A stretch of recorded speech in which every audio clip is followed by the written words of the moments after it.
نحمده ونصلي على رسوله الكريم اما بعد اعوذ بالله من الشيطان الرجيم بسم الله الرحمن الرحيم ان الذين آمنوا والذين هادوا والنصارى والصابئين من آمن بالله واليوم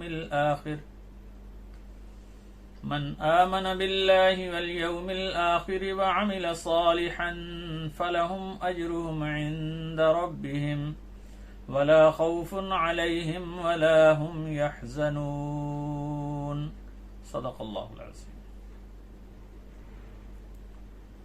بے شک جو لوگ ایمان لائے یا جو یہودی ہو گئے اور نصارہ اور ستارہ پرست بن گئے، ان میں سے جو بھی اللہ اور آخرت کے دن پر ایمان لائے گا اور اس نے نیک کام کیے ہوں گے تو ان کے لیے ان کے پروردگار کے پاس اجر و ثواب ہے، نہ ان پر خوف ہوگا اور نہ وہ غمگین ہوں گے۔ میرے محترم ناظرین و سامعین، السلام علیکم ورحمۃ اللہ وبرکاتہ۔ یہ سورہ بقرہ کی آیت نمبر 62 ہے۔ اس آیت میں مومنوں، یہودیوں، نصارہ اور سابئین کو خطاب کرتے ہوئے فرمایا گیا ہے کہ نجات کے لیے ہر شخص کو اللہ تعالی اور نبی کریم صلی اللہ علیہ وسلم پر ایمان لانا اور ان کی اتباع اور پیروی کرنا لازمی ہے۔ یہی صراط مستقیم ہے اور نجات حاصل کرنے کا واحد ذریعہ بھی یہی ہے۔ اس میں اہل کتاب کو خطاب کر کے فرمایا گیا ہے کہ اہل کتاب کو تو سب سے پہلے حضرت محمد الرسول اللہ صلی اللہ علیہ وسلم پر ایمان لے آنا چاہیے تھا، کیونکہ ان کی کتابوں میں سرکار دو عالم صلی اللہ علیہ وسلم کی تشریف آوری سے متعلق واضح نشانیاں اور خبریں موجود ہیں۔ یہاں یہ سوال پیدا ہوتا ہے کہ اس میں اہل کتاب کے ساتھ مومنوں کو کیوں شامل کیا گیا؟ اس کی وجہ یہ ہے کہ یہاں بحیثیت ایک جماعت اور ایک گروہ کے مومنوں کو بھی شامل کر کے کہا جا رہا ہے کہ تمہاری بھی نجات کا مدار ایمان اور عمل صالح پر ہے، اور اہل کتاب کا بھی۔ اگر مومن بھی ایمان اور عمل صالح کا راستہ چھوڑ دیں گے تو یقیناً ان کی نجات بھی مشکل ہو جائے گی۔ اس لیے ایمان اور عمل صالح ساری انسانیت کی نجات کا سبب ہے، اور اللہ کے ہاں عزت اور عظمت حاصل کرنے کا ذریعہ بھی یہی ہے۔ تو ان اہل کتاب سے 3 باتوں کا مطالبہ کیا گیا ہے۔ ایک تو ایمان باللہ کہ اللہ پر ایمان لانا، دوسرے ایمان بالآخرت، آخرت پر ایمان لانا، اور تیسرے عمل صالح، نیک اعمال، یعنی جس میں بھی یہ 3 باتیں ہوں گی اللہ کے پاس اس کے لیے اجر عظیم موجود ہے۔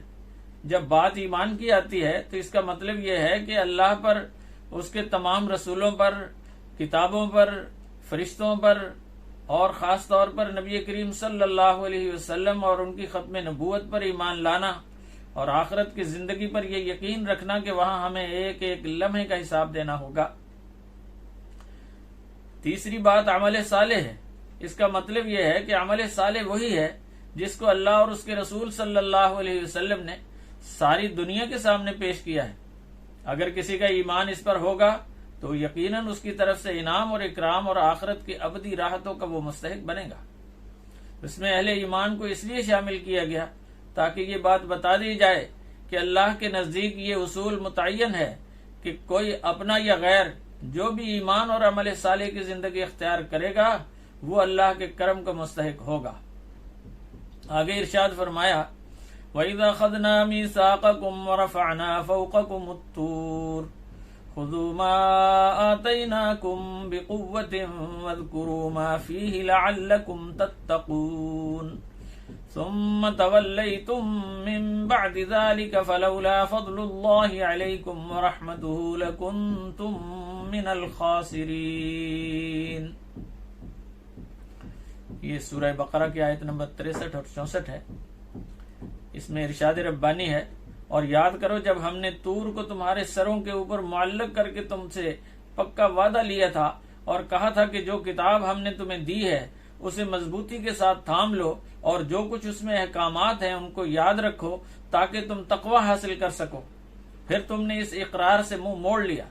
اگر تمہارے اوپر اللہ تعالیٰ کا فضل اور کرم نہ ہوتا تو تم ضرور نقصان اٹھانے والوں میں سے ہو جاتے۔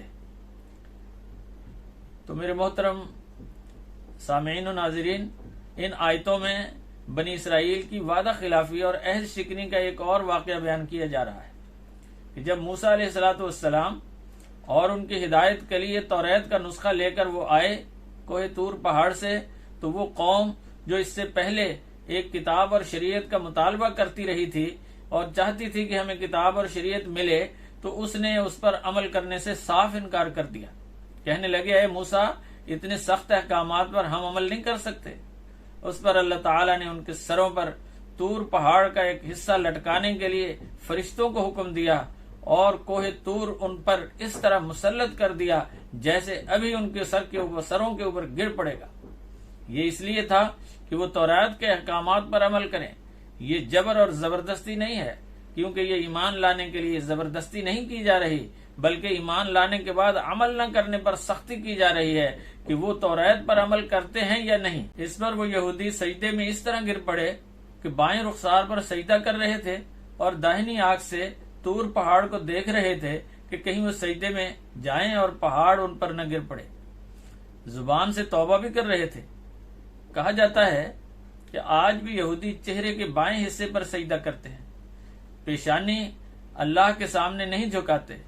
یہ اللہ تعالیٰ کا فضل و کرم ہے کہ ان عہد شکنیوں کے باوجود اللہ نے ان پر عذاب مسلط کر کے ان کو تباہ و برباد نہیں کیا، بلکہ ان کی اس دعا کو قبول کر لیا اور ان کو ایک مرتبہ پھر معاف کر دیا۔ اللہ تعالیٰ سمجھنے کی توفیق عطا فرمائے۔ وآخر دعوانا ان الحمد للہ رب العالمین۔